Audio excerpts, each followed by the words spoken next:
Hello everyone. Next question हम लोग पढ़ते हैं। जो भी क्वेश्चन हम करवाते हैं यहाँ पर मैथमेटिकली लिख करके फिर उसका पूरा डिटेल बता देते हैं, उसके बाद सॉल्व करते हैं। बट ये क्वेश्चन काफ़ी बड़ा पैराग्राफ है और निचोड़ छोटा सा है। ठीक है, बहुत बड़ा पैराग्राफ है, पैराग्राफ बेस्ड क्वेश्चन है, उस पर 2 क्वेश्चन है, तो उसका मतलब सार समझना जरूरी है। ठीक है, तो ये मैं पढ़ रहा हूँ, ये भी वही अपना इलेक्ट्रोमैग्नेटिक इंडक्शन का ही है। इसमें बोला गया है ए स्पेशल मेटल एस, मतलब एक मेटल है वो स्पेशल है थोड़ा सा। क्या स्पेशल है वो बताया गया है और उसको नामकरण दे दिया गया है, कैपिटल एस उसका नाम रख दिया गया है, कोई मेटल एस है। Conducts electricity without any resistance, ये स्पेशलिटी है इसकी कि इसका कोई रेसिस्टेंस नहीं है, जीरो है, और इलेक्ट्रिसिटी को ये कंडक्ट कर सकता है, इसके अंदर से करंट फ्लो कर सकती है विदाउट एनी रेसिस्टेंस। अब इन सभी चीज़ों का मीनिंग निकलेगा, मतलब निकलेगा क्वेश्चन को करने के लिए। नेक्स्ट सेंटेंस है a closed wire loop made of S, जिसको भी हमने नामकरण एस किया था, उसी का एक क्लोज्ड वायर बनाया गया, क्लोज्ड वायर लूप, एक लूप बनाया गया, सर्कुलर लूप, इसी मेटल एस का, मेड ऑफ एस, does not allow any charge in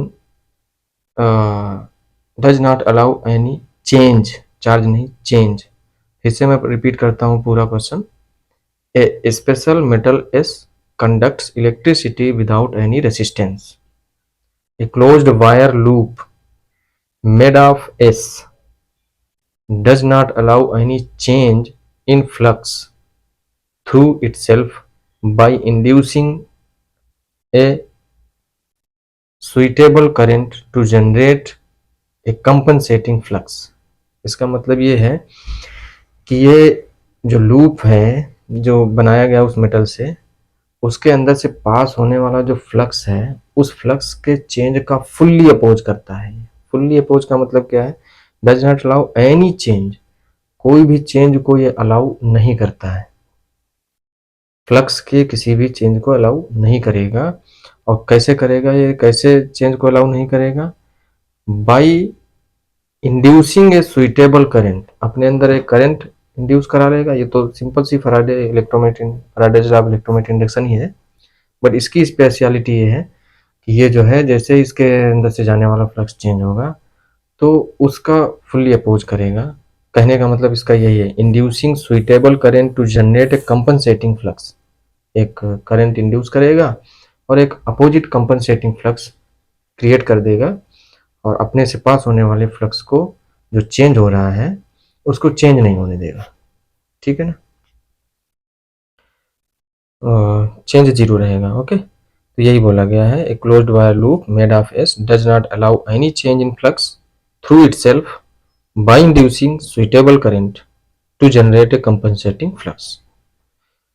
the induced current in the loop can not decay due to its zero resistance. जो भी उसमें करंट एक बार इंड्यूस हो गई उस लूप में, तो वो करंट फ्लो होती रहेगी। ये एक आइडियल केस है एक तरीके से देखा जाए। ठीक है ना, तो वो जो करंट है वो फ्लो होती रहेगी। क्यों? क्योंकि उस लूप का रेसिस्टेंस जीरो है।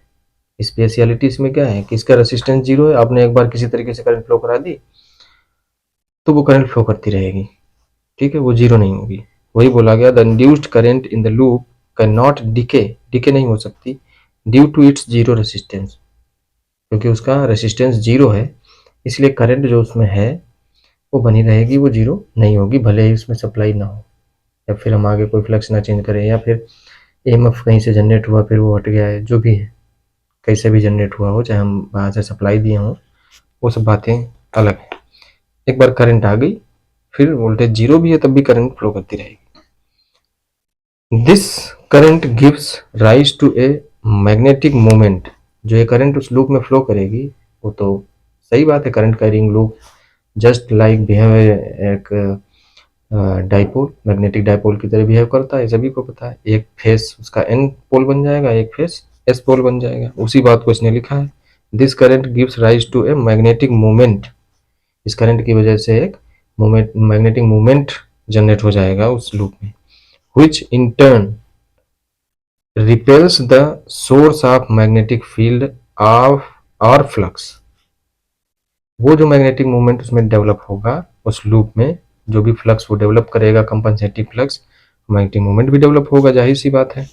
वो क्या करेगा, फील और टर्न्स रिपेल्स द सोर्स, जिसकी वजह से इसमें ये करंट जनरेट हुई थी या मैग्नेटिक मूवमेंट जनरेट हुआ था, कंपनसेटिव फ्लक्स इस लूप ने जनरेट किया था अपोजिट डायरेक्शन में, जिस चेंज की वजह से, जिसकी वजह से ओके, उस मैग्नेटिक फील्ड या फ्लक्स का अपोज करेगा, ठीक है ना।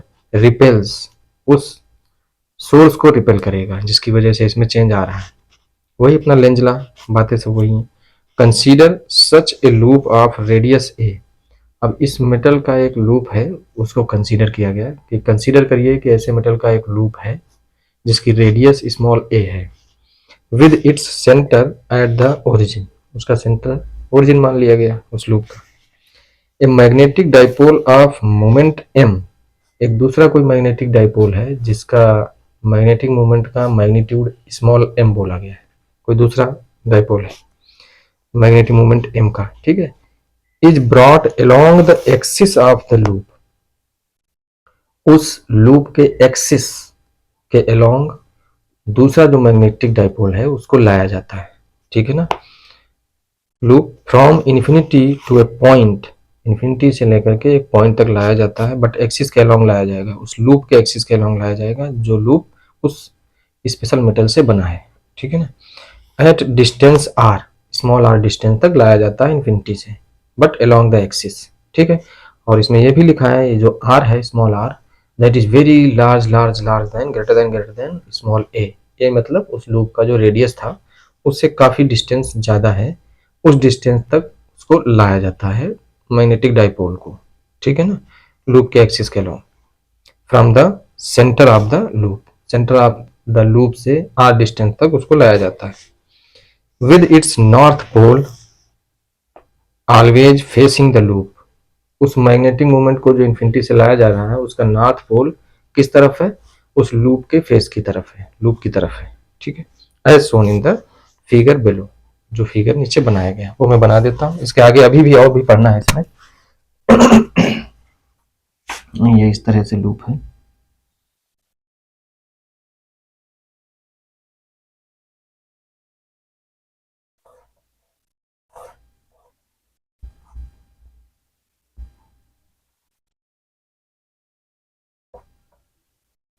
ये है, और ये इसकी एक्सिस है, कहीं इन्फिनिटी से ला करके यहाँ इस आर डिस्टेंस पर इस मैग्नेटिक डाइपोल को, कोई डाइपोल रहा होगा जिसका मैग्नेटिक मोमेंट स्मॉल एम है, और इसके सेंटर से, लूप के सेंटर से आर डिस्टेंस पे इसको ला करके प्लेस कर दिया गया है, इन्फिनिटी से ला करके यहाँ रख दिए गए सेंटर से आर डिस्टेंस पे, और ये कहा गया r is greater than small a क्या है, इस लूप की रेडियस है, ठीक है। इस लूप की रेडियस है, कौन सा लूप, जो उस वायर से बना है जिसका रेसिस्टेंस 0 है, और ये फुल अपोज करेगा इसके अंदर से जाने वाले फ्लक्स का, जैसे फ्लक्स में चेंज आएगा, इंक्रीज करेगा तो उतना ही अपोजिट डायरेक्शन में ये कंपनसेटिंग फ्लक्स क्रिएट कर देगा, by inducing current into this loop.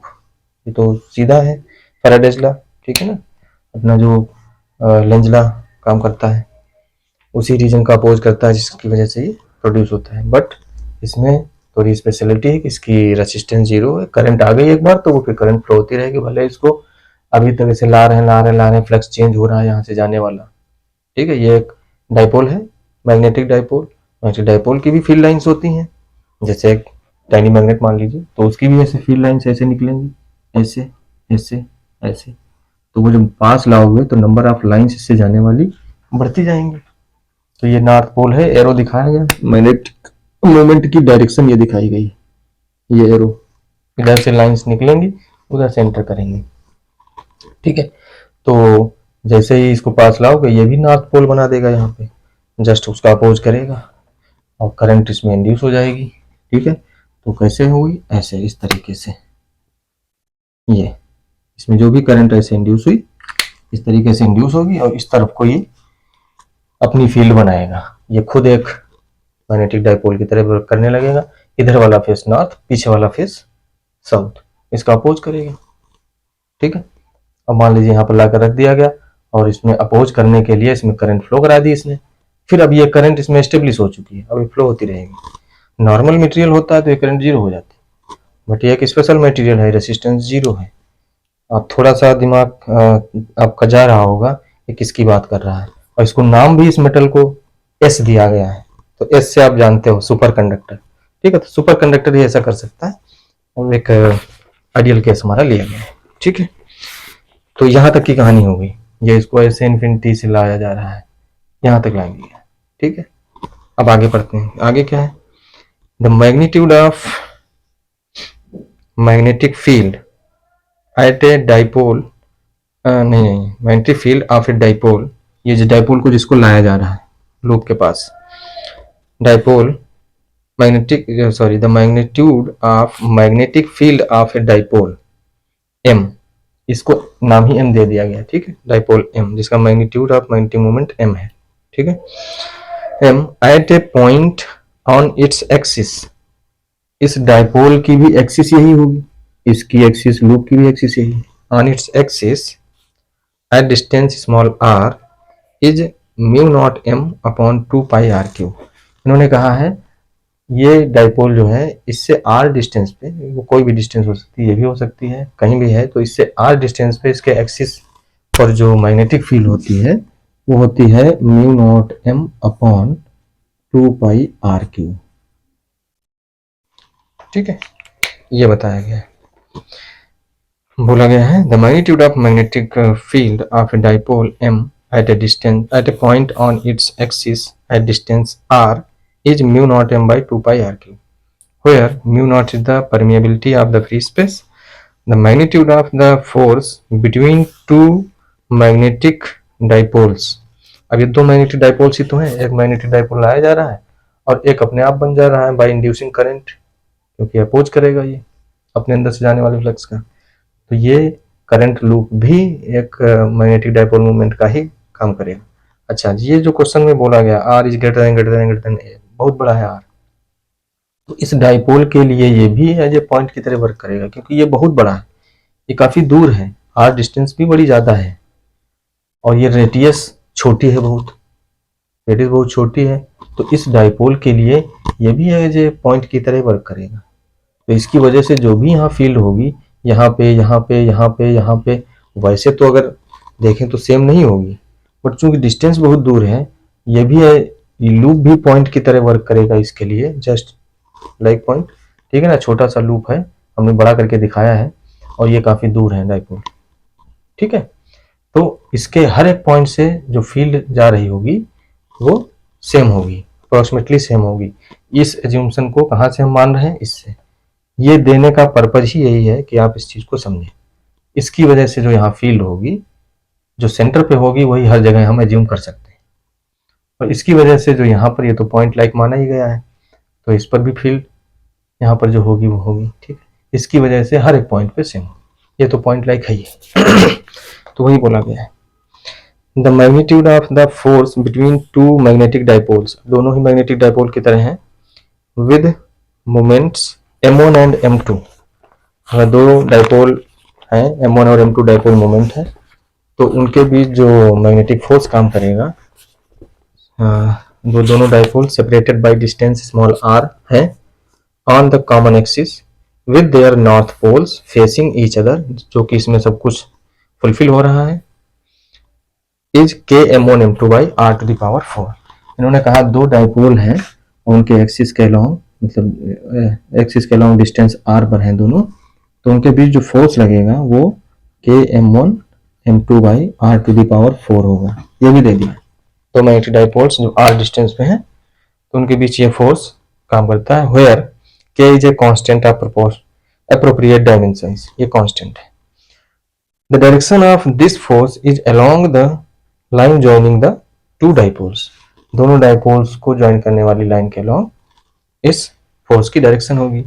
ये इस पे फोर्स इधर लगाएगा, ये इस पे फोर्स इधर लगाएगा, ठीक है, एक दूसरे को रिपेल करेंगे। ये थी कहानी पूरे क्वेश्चन की। अब इस पे दो क्वेश्चन बनाए गए हैं। पहला क्वेश्चन है when the dipole m is placed at A distance r, जब ये डाइपोल m r डिस्टेंस पे है, इससे distance r from the centre of the loop as shown in the figure, the current induced in the loop will be proportional to, जो इसमें current induce हुई है वो किसके प्रोपोर्शनल होगी। चार ऑप्शन दिए गए हैं। पहला ऑप्शन है m अपॉन आर क्यूब, दूसरा ऑप्शन है m square upon r square, and C option है m बाई आर स्क्वायर, और डी ऑप्शन है m स्क्वायर बाई आर। इन चार ऑप्शन में से पहचानना है कि जो करंट इसमें इंड्यूस हुई वो किसके प्रोपोर्शनल है, ठीक है। तो आप देखिए, जब इसको हम यहाँ पे लाएंगे, हमने पहले एक्सप्लेन कर दिया है कि यहाँ फ्लक्स चेंज होगा, तो ये करंट इसमें फ्लो करने लगेगी due to change in flux. Current इस तरीके से फ्लो होगी कि यहाँ पर जो भी फ्लक्स था, इनिशियली फ्लक्स जब ये इन्फिनिटी पे था जीरो रहा होगा, फिर फ्लक्स बढ़ना स्टार्ट किया होगा, तो ये जीरो फ्लक्स है तो ये जीरो ही रखना चाहता है। जैसे ही ये बढ़ाओगे फ्लक्स इस तरफ को, फ्लक्स लाइंस इस तरफ को बढ़ेंगे, तो ये अपोजिट डायरेक्शन में फ्लक्स लाइंस बना देगा। Compensating flux just equal and opposite flux create कर देगा, अपोजिट फ्लक्स लाइंस क्रिएट कर देगा। तो ये कैसे कर सकता है, करंट इंड्यूस करा के कर सकता है। करंट को इंड्यूस करा, इधर की ओर फील्ड हो जाएगी। तो जो भी फ्लक्स इसकी वजह से इस पूरे एरिया में है, वही फ्लक्स इस इंड्यूस्ड करंट की वजह से इस एरिया में होगा, और जस्ट कंपनसेटिंग फ्लक्स होंगे, मतलब एक दूसरे की फ्लक्स लाइंस अपोजिट डायरेक्शन में होंगी। इसकी फ्लक्स लाइंस इधर को होंगी और इसकी फ्लक्स लाइंस इधर होंगी, तो एक दूसरे को कैंसिल कर देंगे, तो जीरो ही बना रहेगा, ठीक है। तो ये स्पेशलिटी है इसकी, ठीक है ना। तो ये उतना ही बनाए रखेगा जितना है, चेंज होने नहीं देगा। स्ट्रिक्टली लिखा हुआ है क्वेश्चन में सबसे पहले, ओके। तो इस पोजीशन पे जब इसको हम ले आए, तो उस समय इसका यहाँ पर कितना फ्लक्स बन रहा होगा।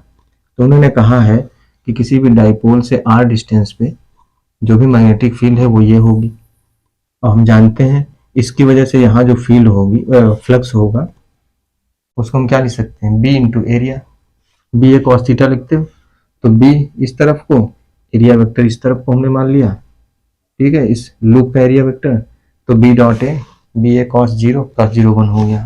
तो इसकी वजह से यहाँ जो फ्लक्स क्रिएट हुआ, जो फ्लक्स लाइंस इधर को जा रही हैं, वो हो गया b इंटू ए, और b की वैल्यू है mu naught m by 2 pi r cube, b और एरिया क्या हो जाएगा, पाई ए स्क्वायर। इतना फ्लक्स इस डाइपोल ने यहाँ क्रिएट किया इस लूप के ऊपर, लूप के सरफेस से जाने वाला फ्लक्स, मैग्नेटिक फ्लक्स ये हो गया। तो ये फ्लक्स जो है, जो ये फ्लक्स इसने यहाँ क्रिएट किया, just equal and opposite flux, compensating flux ये लूप भी क्रिएट करेगा अपोजिट डायरेक्शन में, ठीक है। तो वो फ्लक्स कितना होगा, इस करंट की वजह से वो फ्लक्स होगा, आप जानते हो म्यूचुअल सेल्फ इंडक्शन का फिनोमेना आपने पढ़ा है। अगर किसी भी लूप में करंट फ्लो कर रही है और वो चेंज होने लगे, जैसे जैसे इसको लाओगे वो चेंज होगी, ठीक है ना, वो चेंज होने, अब जैसे यहाँ पर स्टेबल कर दिया आके, तो ये करंट अब इसमें आ गई है, बने रहेंगी, तो इसकी वजह से भी फ्लक्स हुआ है। जो आप पढ़ते थे, total flux linkage n phi is equal to l into I, है ना। फ्लक्स जो होता था वो प्रोपोर्शनल होता था उस खुद उसी लूप में बहने वाली करंट के, ठीक है ना।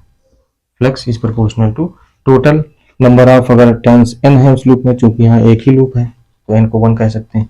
n phi is proportional to i, तो n फाई क्या कह देते थे, प्रोपोर्शनलिटी हटा के एल आई कर देते थे, और एल क्या, ये एल आई क्या होता था, self inductance of that loop, और वो उसकी ज्योमेट्री पे डिपेंड करता था, रेडियस वगैरह, नंबर ऑफ टर्न्स वगैरह, मीडियम वगैरह, ठीक है ना। तो वो तो कांस्टेंट है, ओके। वो डिस्टेंस और करंट पर थोड़ी डिपेंड करेगा, तो ये कांस्टेंट होता था। तो जब इसकी वजह से फ्लक्स ये आया, तो इसने भी इस करंट की वजह से फ्लक्स बनाया अपोजिट डायरेक्शन में, बिल्कुल इसके इक्वल, साफ साफ दूसरी पहली दूसरी लाइन में ही लिखा हुआ है। ठीक है, तो हम क्या कर देंगे, इस करंट की वजह से कितना फ्लक्स बनेगा, एल इंटू आई, इसको इक्वल कर देंगे, तो आई करंट निकल के आ जाएगी। आई कितनी आएगी, म्यू नॉट,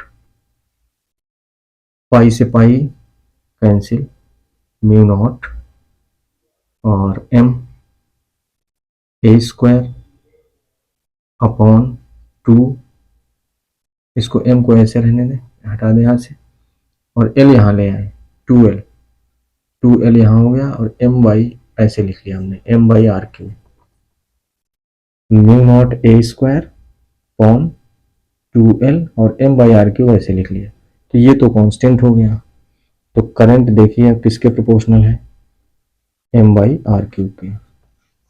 ठीक है, पाई से पाई कैंसिल हो गया, 2L यहाँ आ गया, म्यू नॉट ए स्क्वायर ऊपर हो गया, ये सारी चीज़ें कांस्टेंट हैं। ये L डिपेंड करता है इसकी ज्योमेट्री पे ओनली बस। तो मैग्नेटिक मोमेंट इसका कितना है, तो यहाँ से डिस्टेंस कितनी है, इसके इस पे डिपेंडेंसी आई, तो एम बाई आर क्यूब के प्रोपोर्शनल है, तो ये अपना पहला ऑप्शन इसमें ठीक हो जाएगा। दूसरे क्वेश्चन में क्या पूछा गया है, the work done in bringing the dipole from infinity to a distance r from the centre of the loop by the given process, जो प्रोसेस बताया गया है, मतलब इन्फिनिटी से यहाँ तक लाना, और क्या प्रोसेस है, प्रोसेस इज प्रोपोर्शनल टू, यहाँ से यहाँ तक लाने में जो भी वर्क डन हुआ, जो वर्क डन करना पड़ा, तो वो वर्क डन कितना है, ये पूछा गया है। ठीक है, तो आप देख रहे हो एक दूसरे को रिपेल कर रहे हैं, फोर्स इधर लग रहा है, डिस्प्लेसमेंट इधर हो रहा है, दोनों के बीच में कितना 180 डिग्री एंगल होगा। तो वर्क डन अगर हम निकालना चाहें, डी डब्ल्यू, छोटा सा वर्क डन छोटे से डिस्प्लेसमेंट डी आर में, तो वो क्या होगा, एफ डी आर, और फोर्स दिया हुआ है उसने, फोर्स क्या बोला था उन्होंने, फोर्स बोला था के एफ डॉट डी आर, वैसे लिखेंगे एफ डॉट डॉट यहाँ डी आर इधर। ठीक है, दोनों के बीच एंगल कितना है, 180 डिग्री, तो के m1 m2, ये फोर्स दिया हुआ था, upon r to the power 4, f हो गया, और डी आर रहेगा, cos 180 रहेगा, cos 180 -1 होता है। ठीक है, f डी आर cos 180। तो ये छोटा सा, छोटे से डिस्प्लेसमेंट में, डी आर डिस्प्लेसमेंट में वर्क हुआ, टोटल इन्फिनिटी से लेकर कहाँ तक, r डिस्टेंस तक आ गया, उसमें कितना वर्क करना पड़ेगा, तो इंटीग्रेट कर देंगे इसी को, net work done is equal to infinite to r, minus बाहर आ जाएगा, k बाहर आ जाएगा, और m1 m2 by r, m1 क्या है, इसका अपना लिख लिया हमने m, m2 क्या है, इसका डाइपोल मोमेंट, इसका डाइपोल मोमेंट क्या लिखोगे, किसी लूप का डाइपोल मोमेंट क्या होता है, एरिया इनटू उसमें करंट, तो करंट तो ये है अपनी आई इंटू एरिया, और एरिया को क्या लिख सकते हैं, पाई a square, pi a square, तो ये m2 हो गया, अपॉन दोनों के बीच की distance r to the power 4 और dr, तो ये चीज पाई ए स्क्वायर m बाहर आ जाएगा, तो इक्वल टू माइनस के पाई ए स्क्वायर m। ठीक है, पाई ए स्क्वायर m बाहर आ गया, माइनस के भी बाहर आ गया, और इंटीग्रेशन के अंदर जो बचेगा इनफाइनाइट टू r, ये बचेगा i upon r to the power 4 dr। i की वैल्यू कितनी है, ये i निकाला था हम लोगों ने, ये वैल्यू रख सकते हैं, तो इसमें भी ये कांस्टेंट ही था, हमें केवल प्रोपोर्शनलिटी पूछना है कि किसके प्रोपोर्शनल होगा वर्क, तो हम कांस्टेंट्स को लें चाहे ना लें, इससे कोई फर्क भी नहीं पड़ता, ले लेते हैं i की वैल्यू, i की वैल्यू थी, रख देते हैं माइनस के pi a square m, integration infinity to r, i की वैल्यू है mu naught a square m by 2l, mu naught a square m by 2l into 1 by R cube, और ये r टू द पावर 4 था ही नीचे, तो पूरा कितना हो जाएगा, r टू द पावर 7 और dr। अब ये कांस्टेंट बाहर ले सकते हो आप, ठीक है। तो ये भी कांस्टेंट, ये भी कांस्टेंट, तो पूरे को मिला के एक कांस्टेंट हम कह सकते हैं। तो work done is equal to some constant k dash कह दिया उसको।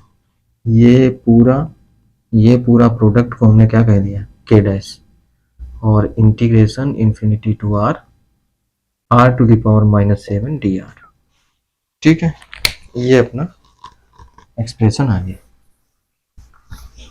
बहुत भारी भरकम लैंग्वेज थी, लेकिन लैंग्वेज में सब पूरा आपको प्रोसेस बता रखा है क्वेश्चन को सॉल्व करने का, और कुछ नहीं।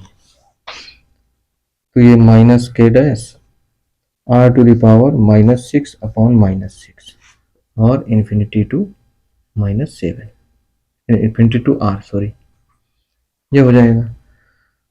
तो ये अपना प्लस हो जाएगा भाई, क्या हो जाएगा, के डैश बाई 6, तो ये 6 भी कांस्टेंट, के डैश भी पूरे कांस्टेंट है, इसको सी मान सकते हो। और ये पहले आर रखेंगे तो 1 by r to the power 6 minus, अच्छा हाँ, इसमें जो ऑप्शंस दिए हुए हैं वो m और r के टर्म में दिए हैं, तो वो m भी लेना पड़ेगा। इसमें m आया था, क्या आया था, फिर से लिखना पड़ेगा,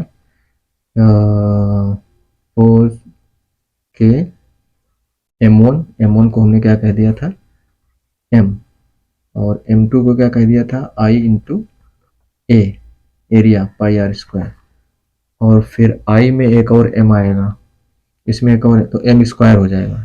तो यहाँ ठीक है, बाकी सारा कांस्टेंट मान लेंगे और साथ में m स्क्वायर बाहर निकालते आएंगे। पूरे इंटीग्रेशन में हमने क्या किया, m स्क्वायर बाहर फिर से देख लेते हैं, के m1 m2 और क्या था upon r to the power 4 dr, और इंटीग्रेशन यहाँ माइनस था इन्फिनिटी टू r, ये dw था। अब इसमें जब i की वैल्यू हमने रखी है तो इसमें भी एक m आएगा, ठीक है, वो m स्क्वायर निकाल के बाकी कांस्टेंट, तो वो m स्क्वायर करके बाकी को हमने कांस्टेंट मान लिया, ये था, ठीक है। बाकी वही सब बनेगा ये सब। तो ये अपना और -1 बाई इन्फिनिटी, ये 0 हो जाएगा। तो फाइनली ये तो कांस्टेंट है, तो हम देखें अगर नेट वर्क डन किसके प्रोपोर्शनल आया, m square upon r to the power 6, और ऑप्शंस में है m by r to the power 5, m square r to the power 5, m square r to the power 6, यही सही हो गया, एंड डी ऑप्शन है m square r to the power 7, तो अपना सी ऑप्शन सही हो जाएगा इसमें, m square by r to the power 6। ये केवल प्रोपोर्शनलिटी निकालनी कि वर्क डन किसके m और r की कितनी कितनी पावर के प्रोपोर्शनल होगा, बाकी सारी चीजें कांस्टेंट थी। तो ये अपना एक क्वेश्चन था, थ्योरेटिकली काफी इसको एक्सप्लेन किया गया था, तो ये भी हो गया, ऐसे मान सकते हैं सुपर कंडक्टर पे क्वेश्चन है, लेकिन सुपर कंडक्टर जैसा कुछ नहीं, हम अपनी क्या इलेक्ट्रोमैग्नेटिक इंडक्शन की थ्योरी यूज कर रहे हैं। ओके, नेक्स्ट देखते हैं आगे, थैंक यू।